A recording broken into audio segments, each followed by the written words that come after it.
George Merrill here. Today we're going to look at the resonance characteristics between the Hana cartridge and the PolyTable with the Jelco SA750D installed. We're going to use my shaker table to excite the cartridge and tone arm, and we're going to use a Hewlett-Packard spectrum analyzer to look at the results from this input. Also, we have set the cartridge up correctly, and I recommend using the AccuTrack protractor. This particular one was manufactured for use with the Jelco tone arm and the PolyTable. Works very nicely. We're also today going to use an orthophone scale. This is a stylus pressure scale, and it works extremely good. In fact, I think it's the best one out there, period. So let's get started. First thing we're going to do is measure the actual weight of the stock head shell. This is the stock head shell right here. Let's turn this on and let it zero itself up. Okay, and let's put it on there, and the stock head shell weighs 10.35 grams. Okay, let's measure the cartridge with the upscale HS25 Jelco head shell. The head shell weighs more. The head shell weighs 17.11 grams, so it's about 5 grams more than the stock head shell.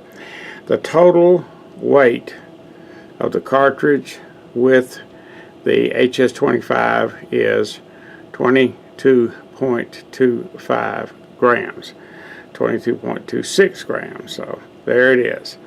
Alright, we're going to install this in the tone arm, and we're coming over and we're going to look at what we're going to kind of do here. And as you can see, here is the tone arm, and I will install it in. We're going to mount the camera where we can actually watch the spectrum analyzer as we go through the different frequencies. Okay, so we are now at viewing the spectrum analyzer, and let's get things started here. Okay, let's hook the cartridge into the head shell. Alright, and let's place this down on.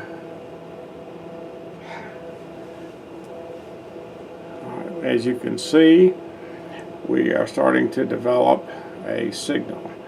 This is amplitude versus frequency, is what the spectrum analyzer will show us.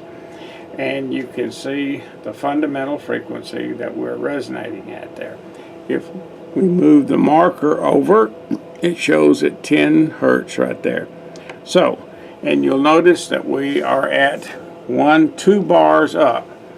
So let's change the frequency. Let's change the frequency to 8 hertz and see what happens.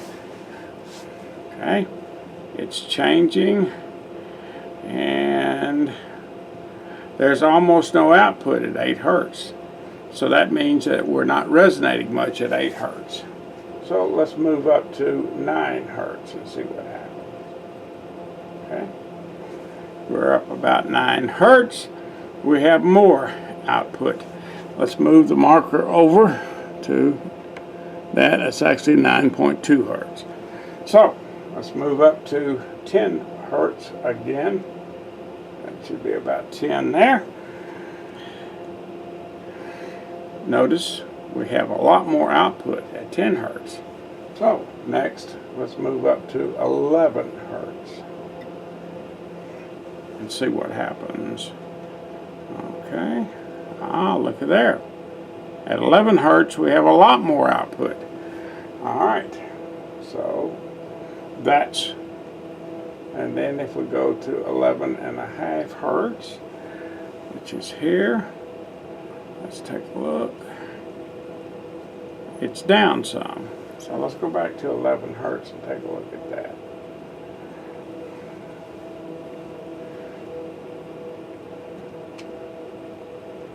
Alright, so we can calculate from this that the cartridge arm resonant point is 11 hertz, and that's perfect.